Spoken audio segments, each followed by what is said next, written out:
We continue our conversation with Dr. Sandeep Reddy about screen time use and its effect on a child's development. And in this part of the video series, we spend a lot of time talking about some tips and tricks to help mentor our children's screen time use, and also how to identify the red flags when it comes to excessive screen time use. Let's see what Dr. Reddy has to say about this topic. We talked a little bit about the issue of, using phones and screens and gadgets as pacifier for our children. We're all guilty of that, especially when we have to get some work done around the house, or be it during a road trip. We often give our children the phone to distract them, to maintain peace. And is that really bad? And what other options do parents have?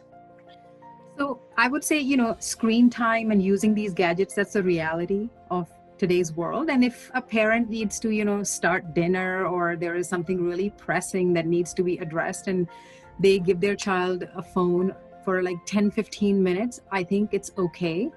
The point is to, take the guilt out of screen time. So right. if we're doing it for a little bit, it is okay.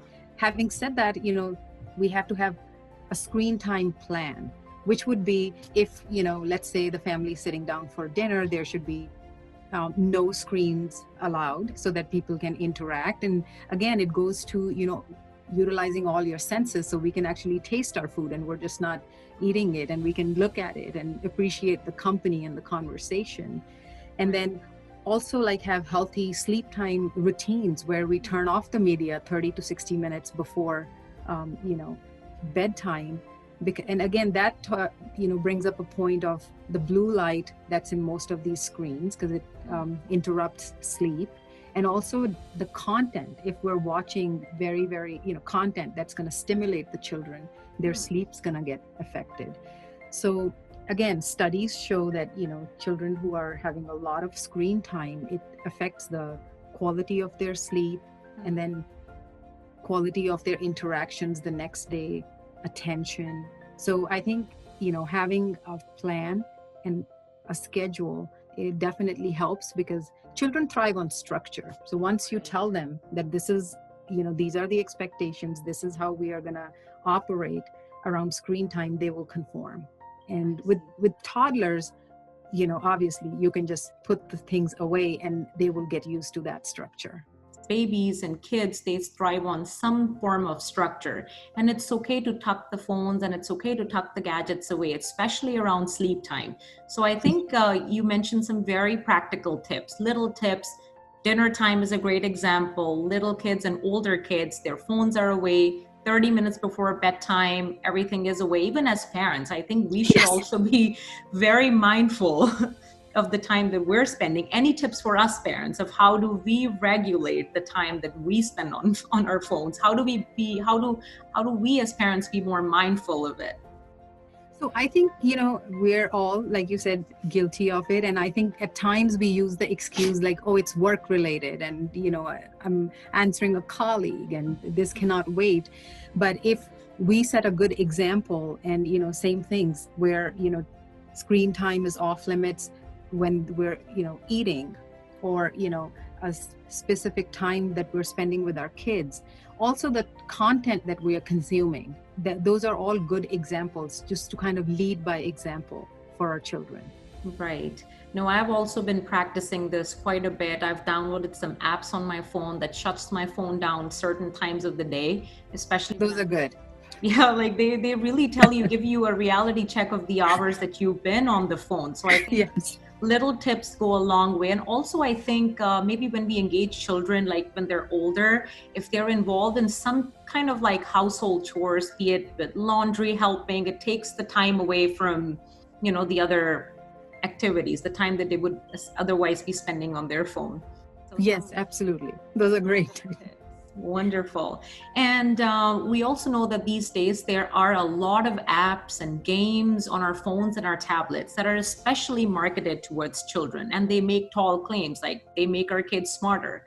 Is there any truth to it? And what should we be looking out for as parents when we come across such apps? So it's flooded with apps, and, as parents, everybody is looking for something which can, help their kids, give their kids that edge. So what we should be looking at is, when we look at an app, like, what's the purpose of the app, and what it's claiming to teach your child. A lot of these apps are just drilling information. Other apps are basically just entertaining the kids, because anything on screen, the kids are going to get engaged right away. Right. So actually, there are a couple of resources which are very good that parents can use to see what kind of apps these are. So one is called Common Sense Media. Great. So Common Sense Media is wonderful. Like, you can look at apps, you can look at TV programs, and you can look at the ratings. It's called Children's Technology Review. Oh, okay. So those two websites, you can actually look at these apps and see. And again, it goes to the same point. What is the purpose of the app? And as a parent, you should be monitoring it. You should be seeing, what your child is getting out of the app. And then later on, maybe do some of the activities that were on the app, actually in person. So the children are engaging in a better way and just not on the screen. Because, the main thing is that they have to engage and learn independently.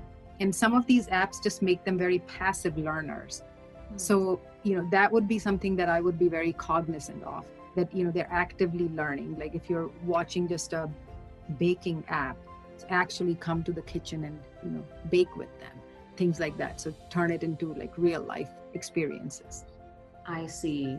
No, this is great. I've also been reading quite a bit about Common Sense Media, and I will make sure that I link them on our webpage, so for parents to know that these resources are there. So thank you. This is great. And I've also heard that advertisements that play on all these apps are a big distractors for children. So I guess that's another issue.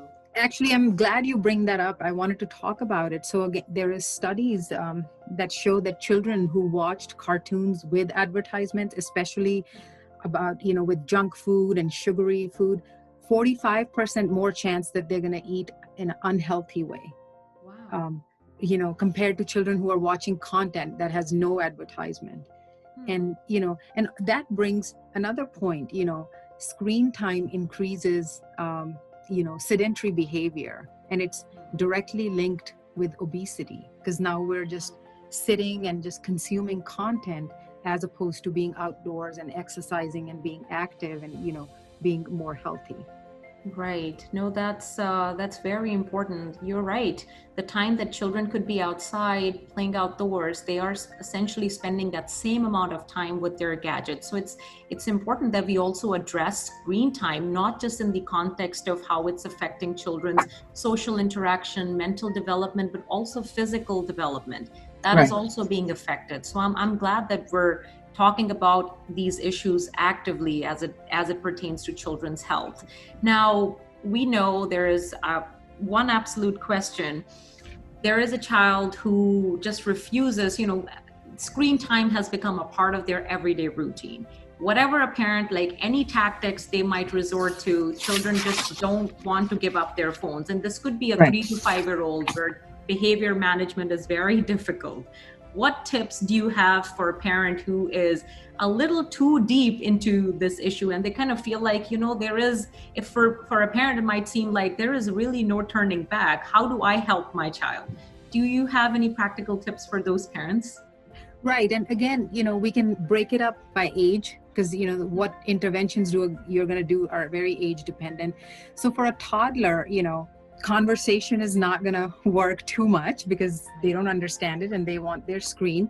So, distraction with other activities that are, equally or more interesting. So outdoor time, building, swimming, playing, with the parent, one-on-one interaction where you're actually, giving them a lot of time. And then also just having the screens away. So out of sight, out of mind. And, so that they can engage with other things. That'll definitely work with the toddlers. And as a parent, it's almost like sleep training, where you have to make up your mind and say, okay, this is what we're going to do. And it's probably going to be a painful week to 2 weeks. And then you can make some sort of a routine and a structure where the toddler gets used to it, and that becomes their new routine. As far as the older kids, and I talk to a lot of the teenagers when they come to see me, I think, giving them evidence-based articles, on the screen time use, and talking to them, making a plan with them, engaging them in that. So sometimes you can have them go and research. Like I tell a lot of my teenagers who come in about text neck, because constant use of cell phones and looking at your phones like this gives you bad neck pains and daily headaches. So there's actually articles by the World Health Organization, and so when the children and the teenagers, they read about it, they are more likely to conform and change. And they can actually come and say, look, mom or dad, these are some of the other things that happen with screen time, and bring more information in, so they feel empowered and enabled. And I think that those are some of the ways to kind of wean them off the screen time. And of course, outdoor play for the teenagers, tell them they can go hang out with their friends more, and chores at home, like you had mentioned, because that makes the kids feel like they're contributing to the household, so improves their self-esteem. So a lot of positive things can come out of this. We've had such an amazing conversation. So what it all falls down to is that as parents, we have to make sure that we are understanding, we have a better understanding of what our children are consuming, the content Right. they're watching. It might be boring for us, but it's important to understand what our children are watching, so we can tell them if it's good or bad. So I think Right. Yeah, absolutely. And, I think with older kids, and this could be a whole another topic, social media and the impact that it has on their mental health, and how to teach your kids how to navigate the social media and the implications of it, and being present as a parent, so that if they're hitting some roadblocks, you can help them from your own experiences, so that they don't feel alone.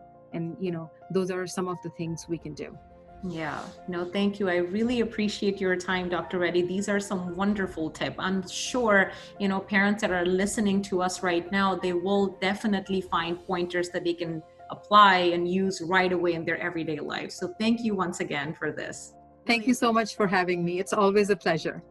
We hope you found this information useful, and don't forget to tell us what you think. You can also connect with us on Instagram, Facebook, and YouTube, or visit us at www.projectparentsunited.com.